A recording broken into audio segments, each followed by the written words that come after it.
Cult Lords fans. We are here to do another movie review for you. And this one's a doozy, Dane. We both got a chance to see it together in Dolby Atmos. Yes, is it a Doonesy? Yes. Oh, and we got the little rumble in the bumble there, the Dolby Atmos, right? Eating the popcorn with the fake butter, right? So, good times, good times. You just need a feeding bag when you're in the movie theater. You just strap it on like a trough. Giant Yum Brands unveiled a product innovation this week that may change the way America eats, the fast food feed bag. Beginning today, diners will be able to strap on the wearable menu item at participating KFC, Long John Silver's, Taco Bell, and Pizza Hut restaurants. Well, if you're new to the Cult Lords channel, we always love to put out our movie reviews on Mondays. Then we do trailer reactions throughout the rest of the week. So if you like that type of content, make sure you hit subscribe. Then hit like. We need all viewers to like, both subscribers and non-subscribers. Need to get to at least double digits. That seems to help us get a little bit higher up into the algorithm. You can even use your witch voice to hit that button. Yes, you can say subscribe. So, yeah, why don't you do that? Yeah, and then you can also comment and let us know if you felt the same way that we feel about the movie, or maybe felt different. Maybe, who knows how we feel yet. Yeah. We're about to reveal that in a few minutes. We're going to talk about this. But, yeah, and if you have some other insights into the movie that we might have missed, tell us in the comments, and we'd be glad to discuss that with our commenters. Yeah. So sometimes we get a few, sometimes we get a lot, but we'll always try to answer them. Yep. So now, if you're unsure who the Cult Lords are, one of the things we like to do is have a cocktail, have a drink while we have our movie review going on. Yes. So Dane, what are we drinking this week? It was really difficult. I had to go for a long distance. Something out of the laboratory. I got the spice itself, the water of life. It was difficult. Oh. I had to pull that worm and shove the thing in there. You had to drain your worm to get this. I had to drain the worm. Oh, to get this water of life. Okay. And this is not Romulan. Worf? Are you all right? Romulan ale should be illegal. It is. Not Romulan You're ale. into Star Trek. This is not the right. Look how beautiful that blue color is. It matches your shirt, man. I don't know if you meant that. I can't handle it.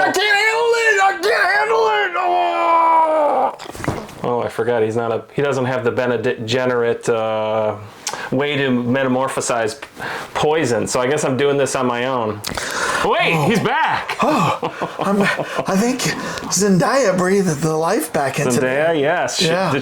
She kissed, Yeah. what was it, one tear? Yeah, she put one tear One tear in on my your beer lips. and just boom. One tear and a little tiny bit of the, what was it, the water of life, and you were back to... I'm back to normal. You were like, spring! Yes. Give me your spice. I want spice. It's actually pretty good. Dune jungle juice, if you will. So, okay. Try to imagine what it would taste like and get that blue color. Okay. Well, now that we got our drink on, Yes. we have a very special message for you. If you have not seen this yet, and you don't want it spoiled for you, spoiler alert!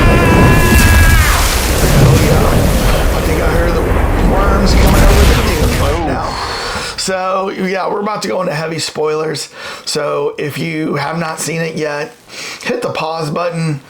Make sure you go check it out, and then come back and watch the review with us and see if you thought what you ride the worm back to your YouTube channel and catch the rest.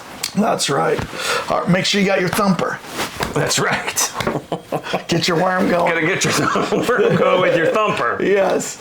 All right.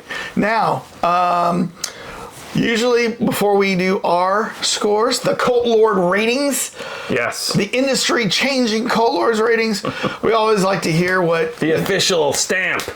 the general population thought about this movie and maybe even the critics. Unwashed critics. So we will look at the Rotten Tomato scores. Now, have you avoided this, Dane? Yes. Okay. What do you think the critics have given this movie? I'm going to go 8.1. 81. 81%. What do you think the fans, the audience, has given this? 91. 91. Well, Dane, the critics have given this a 94%. Oh, wow. Okay. And then the audience has given it a 95%. Wow, they're close. Yes. That's unusual to have them so close like that. I think the only time I previous saw that was the second Top Gun, where they were both 98. Yeah, you know what? I better screenshot this right now. We did just see it, so sometimes these Rotten Tomato scores will tend to readjust themselves over time. Yeah. As more and more people get to see it.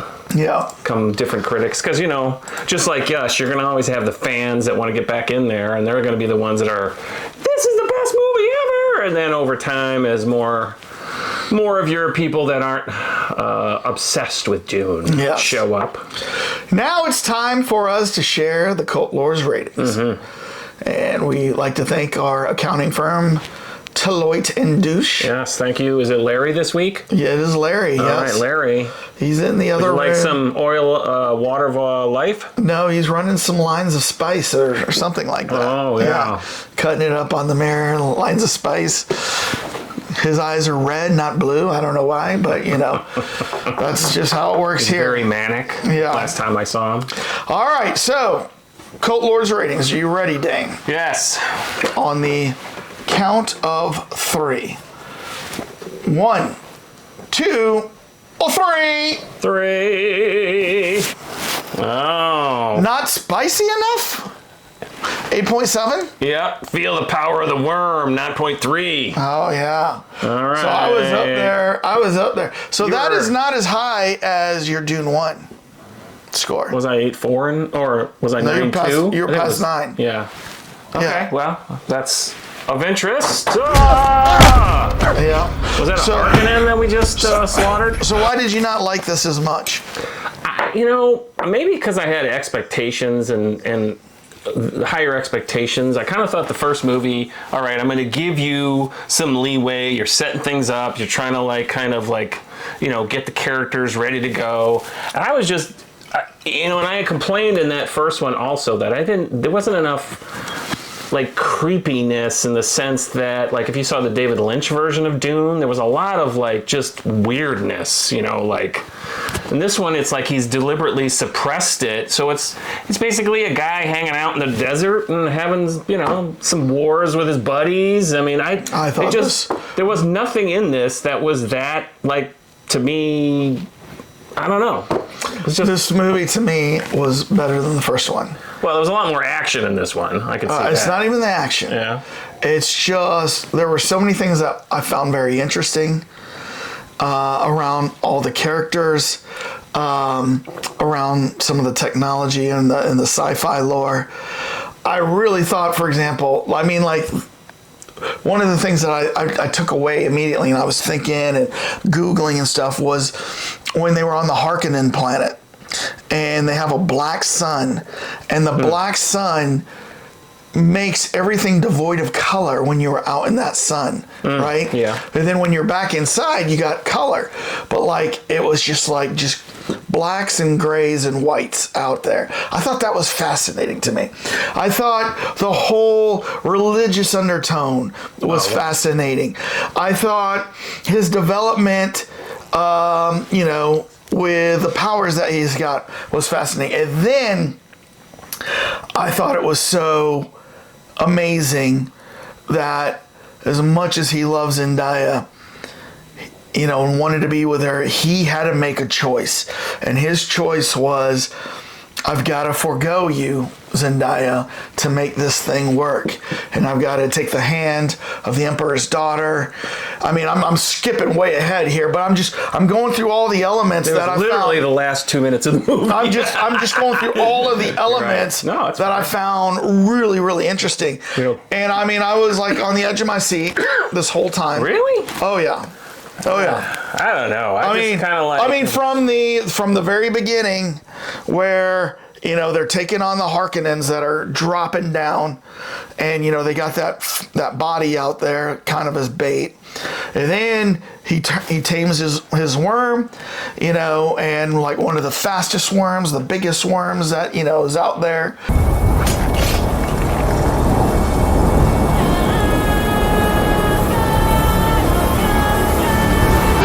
He tames it. I thought that was exciting. And then, the reappearance of Josh Brolin and his crew, just everything about it. The plan they had, the reason why he felt like he couldn't go to the south where all of the, fundamentalists Fremen were, because he foresaw that if he went down there, his power would lead to ruins. Like for the people and like a lot of destruction. That's how he interpreted his vision. Right. So I thought everything just was perfect storytelling, very interesting, good action, very in-depth character building. And I thought, hey man, not a perfect movie, but a near perfect movie. That was me. I mean, I guess you didn't read the books, right? Or No. at least the first book or whatever. I mean, Yeah. so I read like the first 4 because Yeah. he did 6, and then there's, I don't know, like Yeah. 20 from his son doing them. Yeah. There's a lot more details, and maybe that's part of the problem is there's a lot of glossing over. Like I generally know the storyline and how things when Paul's this. I just thought So could've been it's so much knowing that better. going in, you kind of need to adjust your expectations. It's not going to be the book. It's not going to be the book. Well, but if you use Lord of the Rings, I mean, I read all those books and I still thought the movies were absolutely Still outstanding. people complain, where's Tom Bombadil? You know what I mean? That's a minor thing. Well, no, there's a lot of things that he could not put in. Mm-hmm. Even with extended editions, there's things he had to cut. I just meant it was missing, like I said, spiciness. It was missing the texture that came out of the books and also in the felt David all that. Lynch movie. Did you see the David Lynch one? The original one? Of course I did. Okay, you remember how there was all like the people talking and there was a lot more like for instance, they showed and explained like the mentats, the human. Did you notice, by the way, and I don't know if you thought about this, there was no robots. Yeah. I mean, did it occur to you, like this super advanced, where are all the robots? Yeah. No, it didn't occur to me. Yeah, I mean, so that there was a lot of stuff they just didn't, like, the guys that were doing the weird, like their eyes would go down like that? Mm-hmm. Remember that? That was a replacement for robots. They basically became mentats or whatever. Well, They Denis Villeneuve has taken on this world and made it his own. And he did not want to be like the David Lynch movie. He wanted to be his own movie, and he took his stroke of genius, if you will, to make some changes to the storyline to fit his adaptation.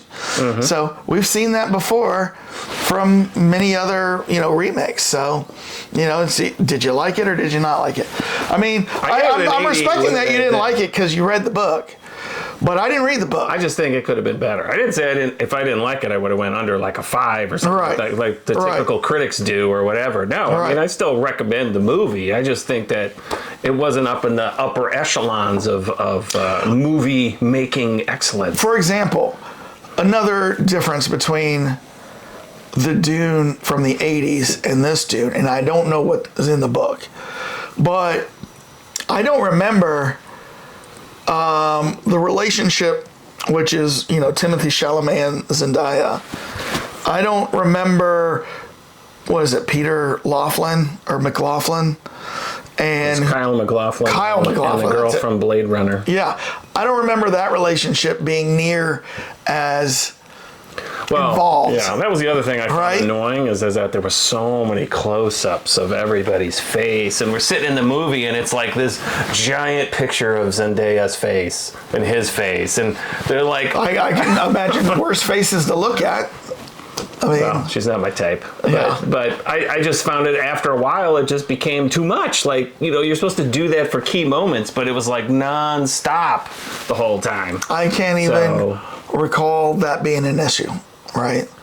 So, no, I thought it was... And you had, what did you say? Oh, you don't remember in the first one. Yeah, this one definitely, he stressed it a lot more. I mean, that one, they did have a lot of stuff with her. And, but it was much more about Paul interacting and doing things at more global scale. It wasn't this one-on-one that kept happening over and over and over in this movie. That's what I'm saying is, I don't remember that being such a factor. Euroland shall be my wife, opening the way for an Atreides to take the throne. I sit on the throne. You will sit on a throne on Seleucus Secundus, your prison planet. Either that or you will die.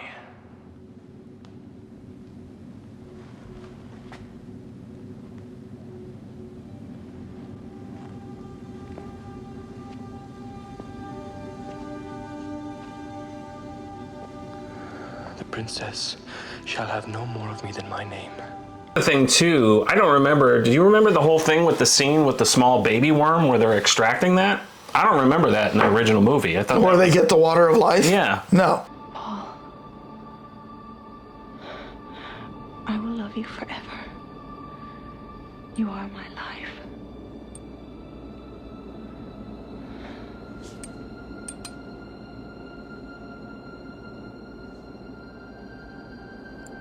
You are my life. I thought that was interesting. But the thing I really missed was they really glossed over the whole hyperspace type stuff. Yeah. Yeah, we kind of talked about that in Dune 1 in our review, that they kind of showed it at the beginning where it's coming out of like the wormhole, right? The little ships coming out. Transport mechanism. Right. Yeah. But they didn't really factor into it like the first Dune, right? Right. But once again, he's taken his creative authority and he's focusing on different things. He's like, I don't need to focus on that. So I just thought it was fantastic. I mean, I didn't feel like there was, even though this was like 2 hours and 40 minutes, I didn't feel like there was that much like dead moments in it. You know what I mean? I think it kept going along and taking me along and along and along on this journey. Which I'm actually frankly surprised about, because I thought there was a lot of like quiet moments, with him and his mom talking. Yeah. Then him and Zendaya talking. And then him, it's like a lot of this one-on-one. But everything I was building to something. And I thought it was interesting how, his mom is pregnant with his sister. Mm-hmm. And I still don't understand this, and I didn't get a chance to read or get it explained. But, it's an embryo, like the whole movie. And somehow it's talking as an embryo to like the mom. So what happens is when they give her the water of life, it goes through the umbilical, connection and whatever. And this has now made the baby super intelligent. Right, okay. Like super advanced all of a sudden. That's fine, but then... So she can now communicate... But then later on... Empathically or something. She is shown as an adult. And it's Anna Taylor-Joy. And she's now communicating directly with Paul and talking to him, like warning him. Now, you didn't see that part. Yeah, I stepped out. You stepped out. My huge Coke was getting to me. You stepped out 2 times. I know. I couldn't, like, dang it. I tried to pick a quiet moment. I was holding it. Where's my pee? Where's the app that tells you when you can go pee? Yeah, remember when, as soon as that movie was over, I was like, see, I got to go, right? And I'd went flying right by you. I was flying to the bathroom. Don't break the seal. Don't break the seal. So I missed that part. And she was a small child, right? No, she was like an adult talking to him. Oh, in this. Okay. So but it was at first I thought jumped into the future. Yeah, like it's a future her, but it's either that, because I was like, come on now, she looks at least 20 here, and this is before the Emperor scene. Yes. Okay, so it must have been him seeing because he could see the future. Right. That's probably what it was. And what ends up happening in the book a lot of times, because she was so exposed to this at such a young age, she's actually got more advanced abilities than he does in a lot of ways. Well, and so because of that, and her mom was talking about that to the ladies of the Ben Gesserit or whatever they are. Yep. And even it seemed like Rebecca Ferguson wasn't 100% sure that Paul was really this savior, right? Or the one, right? It's got a weird name. Because the Fremen called him Modip or whatever, right? He picked Modib, which was the little mouse. Remember, he's like, what do you want us to name you? And it was like Ursel Modib, and they all laughed. Modib, So...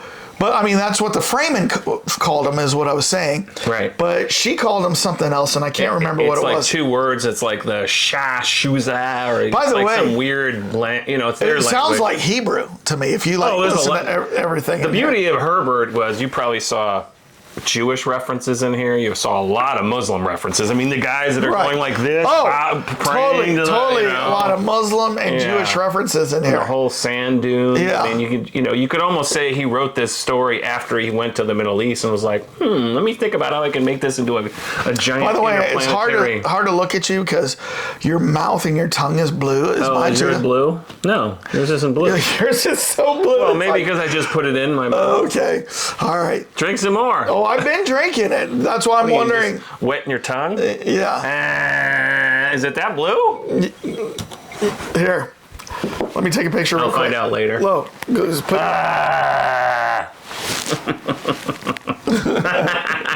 Great. Yeah. Well, it's working. Slowly it will work up to the eyes. Okay. I love the spice. All right, but no, I mean there was so many things that, I mean, once again, I think I need to see it a second time. Yeah, I mean that is the beauty of his stuff and why it's so hard to translate. I mean, the first book, this was 2 movies. Yeah. In the first book, and they still left stuff out. It looks like they need a third movie. Well, no, the third one's called Messiah. Well, it's a third movie. Yeah, but I mean, it's not called Dune Part 2, 3. Oh, yeah. It's just called Dune Messiah. I didn't say Part 3. I said a third movie. All right, I'm just saying it for our audience. Yeah. So the thing is this. I read this, that they're waiting to see how this does at the box office and, past the box office to see if it makes enough money to warrant a third movie. And if it doesn't, they're the studio and the director and everybody's happy with just leaving it as it is. Yeah. Derek, you better yell! Show me the money! And that's probably why in the first movie it said Part 2 coming. Right. This one just ended. Yeah. But again, he left all this open-ended piece like the sister. Right. And what's going to happen now that Paul has declared himself emperor? I mean, it's a huge kicking off point. And the next the book is basically how he becomes, takes on a whole nother persona and starts trying to battle all the different houses. So, his mom ends it by saying, "The Holy War has just begun." Yeah. So. Right. Yeah. And there's like references to like the Bene Gesserit or like the Benedictine nuns. Yeah. I mean, they're all. But in the first movie, I don't know. The textures and everything in the first movie, like the hardware that you saw. And this one, they were kind of like just doing like a lot of like hanging out in sand buildings and cement and all that. And you got hints of stuff with the technology when they kind of got into the ships. And probably the most advanced thing that was in here that you saw on a regular was the shields. Right. But a lot of the other stuff they just didn't go into. Yeah. So. And then, they showed like the nuclear arsenal that they had, right? Which was, you're like wondering, if they were going to use that. But it was a ploy to use that. But, they were... Wait, they did use it later. No, I don't think they did. When they shot the missiles in to like say, go shoot those over there. Remember that when the Harkonnens and the Emperor were there and they attacked for the first time? Those like 3 missiles went over and blew up something. I don't think those were nukes though. I wasn't sure because, I mean, to your point, I mean, they talk about missiles. You see missiles, and then all of a sudden they shoot three things. They threaten to use them, saying that if we use this, it destroys the planet, and we're going to destroy the spice planet if you make us, right? So I don't think those 3 missiles were nuclear missiles. I think they were just regular missiles. They were very small, but I'm not sure. Maybe somebody else can clarify that particular point. I don't think they were, but you know, I do agree with you. It was kind of odd that they talk about and they show missiles that are nukes, and then they shoot 3 off because there was only 3. They only shot 3, but then there's no fallout. You know, there's no radiation. I also thought another interesting fact was Austin Butler's character, and the fact that he's more mad and more driven than the big Harkonnen guy. The big Harkonnen guy, the brother. You humiliated me. Kiss or die.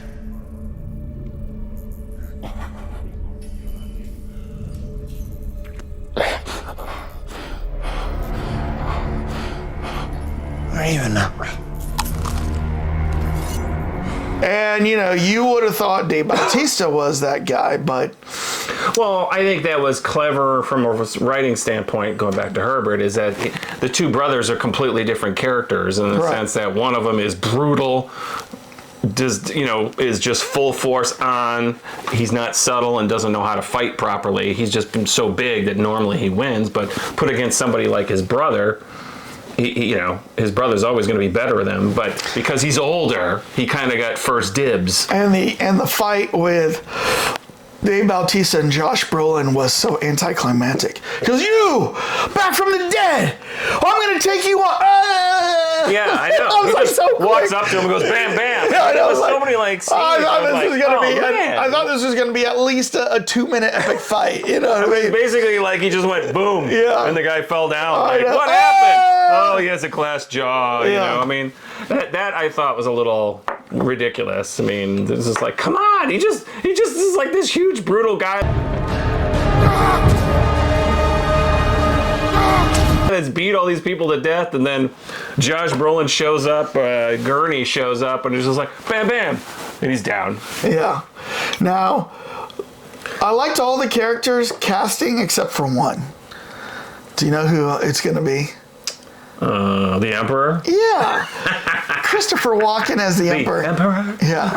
Well, I can't do a Christopher Walken. What are you doing? Actually, this is more. That's more. I was gonna say that's more. William James T. Shatner. Kirk. Yeah. Hey, Paul. What's happening? Spot.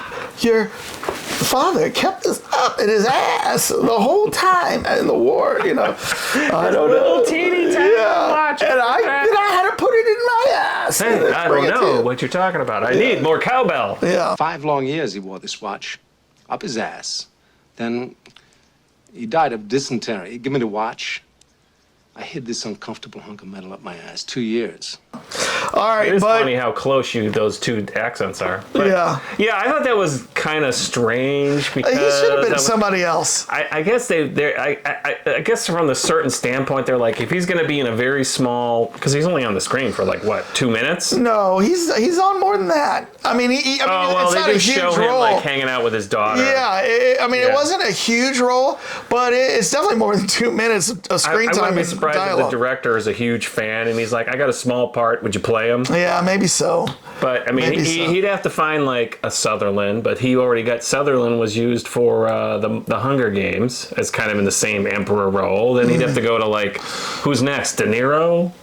No, I don't know. Who else would you put in that role? You have to have an older guy. An older guy. Maybe, I mean, usually when this kind of stuff comes up, they go and they pull somebody from Europe that's really well known. Kind of like in the Inglourious Bastard guy. You find somebody that's a really good actor. It just wouldn't have been Christopher Walken to me. You know what I mean? But, he didn't, I agree. He didn't seem like he played the part correctly because here's a guy who's the emperor of all the galaxy. Yeah. All these houses are constantly politically plotting, and then he realizes that Leto Atreides is getting much more powerful, so he's going to orchestrate a thing to go and put him against the Harkonnens, and then he's going to have the Harkonnens use his soldiers to go and kill Atreides. I just thought he should have been have a little bit more gravitas. You know what I mean? Than he did. You know. I think it's because they didn't show any huge scenes with him being the all-important leader. He was basically hanging out in his garden half the time. Now I wanted to see more Florence Pugh. What if Paul Atreides were still alive? Enough. This must not come out. Even to your father's ears, understand? I do, Reverend Mother. Yeah, she Not because her character was great. I just wanted to see more Florence Pugh. Oh, okay, yeah. Yeah. Don't worry, darling. She'll be in some more movies. But and that's going to be a big thing. Those two characters, if they do make another movie, is she and the Zendaya character are going to be constantly pulling Paul in two directions, because she now represents the entire galaxy, where the other ones represents, all the Fremen and their Masonic impulses and all that kind of stuff. So yeah, it definitely had a Muslim vibe to it. Like when he got to the south and they were all bowing in a big circle, and he's just walking through them, and they're like, "You can't go. You have to." Tradition says you got to, you can't slay that guy to be able to speak. Right. And then, Javier Bardem was like, yeah, kill me, and you speak. He's like, no, I'm going to do it my way. I'm just doing it. Yeah. Yeah, I don't know. He was very judicious with putting out power and it was like his hand was much more sedate. Because, Paul had that witch speak. Mm-hmm. He didn't really use it that much. He could have. He could have. You could have thought he would have done it a lot, but it constantly was more holding off. But you know what? I thought about that. But if he used it on the Fremen in that moment, right? I think people will say, oh, he's using these powers to gain his influence, where he gained his influence without using that. Well, right, but from their standpoint, if he's got powers, he is the Messiah. It basically, like for instance, the battle with Fade. He didn't do it then. He could have easily done it. Oh, yeah. He held off. No, he held off, yeah. But I was like... Because I thought about that, too. He could have, used that against him in the battle. But then... it would look like it's cheating, kind of. You know what I mean? Punch yourself. Yeah. Punch yourself. Put that blade in between your eyeballs and plunge it in. Right. Right? And, he's just... and now, pull your pants down and... smack yourself. Yeah. Show your butt. Have the Emperor spank you. Yeah. Yeah. Moon the Emperor.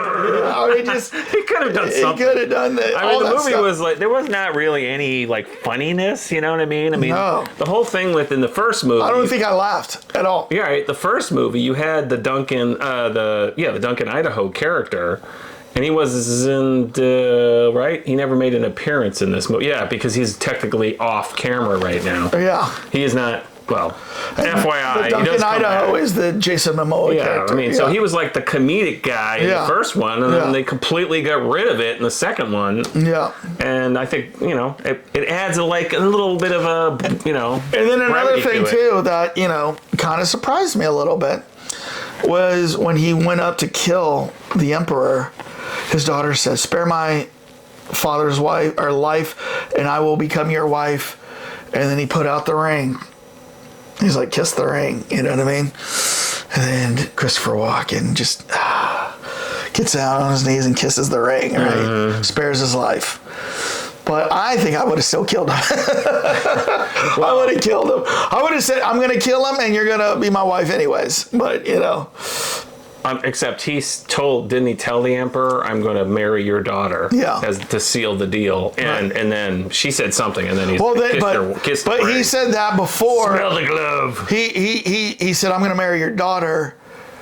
Kind of seal. But I think he even said he was going to kill him, pick your champion, and then, he picks Fade, and then Josh Brolin's like, pick me, pick me, and he's like, no, I'm gonna fight this on my own, right? And you know what? I mean, like Fade had that armor technology, that force armor, where where the knives go through slowly, but he didn't use that. Yeah. So well, they kind of had an equal battle because Fade obviously thought he was going to win. Yeah. I mean, you know, he didn't cut his tongue first.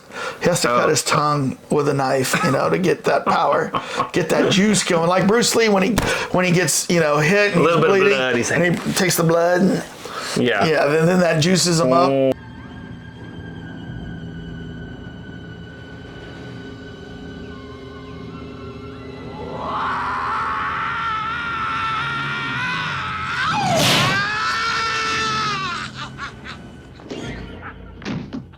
So, but I love the movie.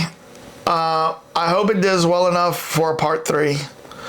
But if they don't have a part 3, I'm good with this. Well, I mean, if it consistently stays up in the 90 range, I mean, I don't know how they can't. But again, well, it's not that, dude. It's to your point, it's how many people have gone into the theater. I mean, we went on a Friday at 2:30 in the afternoon, and it was about a third. It was about a third full. Right.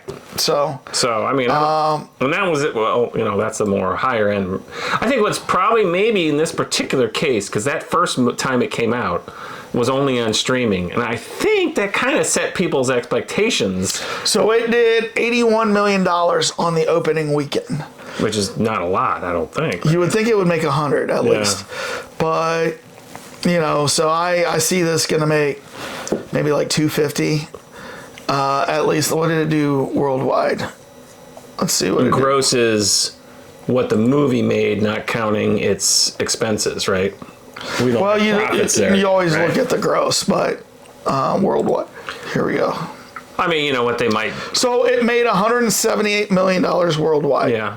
Huh? So it made more in the foreign market than it did in. And this was only the first weekend it's been out. 4 weeks. So yeah, if it can get up to $500 million, I bet you they make another one. Oh yeah. So. I mean, they've got everybody lined up. Yeah. They, it's like an easy thing. They're really probably somebody's already written the script. Oh yeah. So yep. Well, I mean, that's how we feel about it. I liked it. You kind of liked it. Let's see. I liked it with reservations. Let's see what the Cult Lords viewers thought. What did you think about it, Cult Lords fans? Did you like the movie more like me in the 9s? Did you like it in the 8s? Or did you like it even less? Maybe you're another book reader and you're comparing it to a book, which or you just don't you're never going to get. Well, and the funny thing is my wife does not like sci-fi stuff. Right. And so, I mean, a person like that might not be into this movie because it's so heavy sci-fi, but again, I actually think a lot of ways he suppressed that and much more character driven. Like I said, there's a lot of talking going on in this movie. There is action, but there's still a lot of talking. There's a lot of talking in the first Dune, man. Even your science, well, yeah, again, I mean, well, she gave up on that one too after 20 minutes. Yeah. You got to convince the non-sci-fi people if they're going to like these movies or not. So I would recommend it. Oh, yeah. I just wouldn't say it was the best movie ever, but yeah. I'm not saying that either. But I am saying it's better than 1. Well, yeah, it's better than 1. I mean, that's for sure. But so, you gave 1. Did I give 1? I guess I was well, from your standpoint, there's a lot more action in this one, right? To me, it wasn't the action, man. It was everything else. And I like the action too. It also answered a lot of things. Yeah. That the first, because it closed off points. You know what I mean? Like, is Paul going to merge with the Fremen? Is he? Are Zendaya and him going to kiss? Things like that. Was Baron Harkonnen trying to kill his nephew, or was he trying to have his nephew earn his way?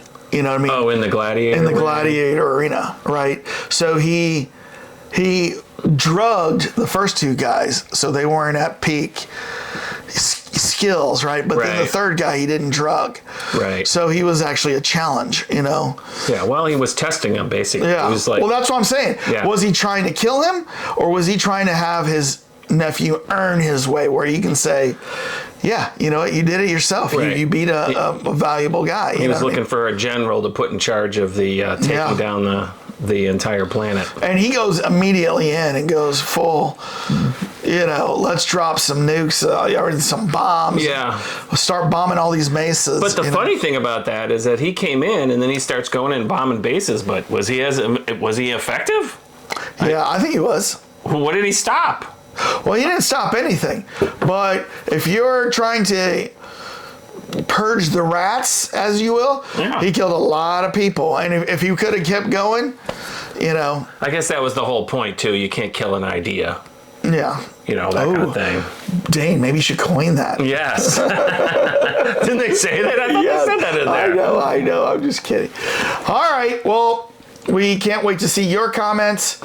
And we want to thank you for stopping by. Make sure to hit the like button. We need double-digit likes. Subscribe if you're not a subscriber. And then we'll read your comments. So, Dane. Yes. Why don't you thump away. Thump us out of here? Thump us out of here. Oh, where's that worm? It's coming! Ah! Peace out, everybody!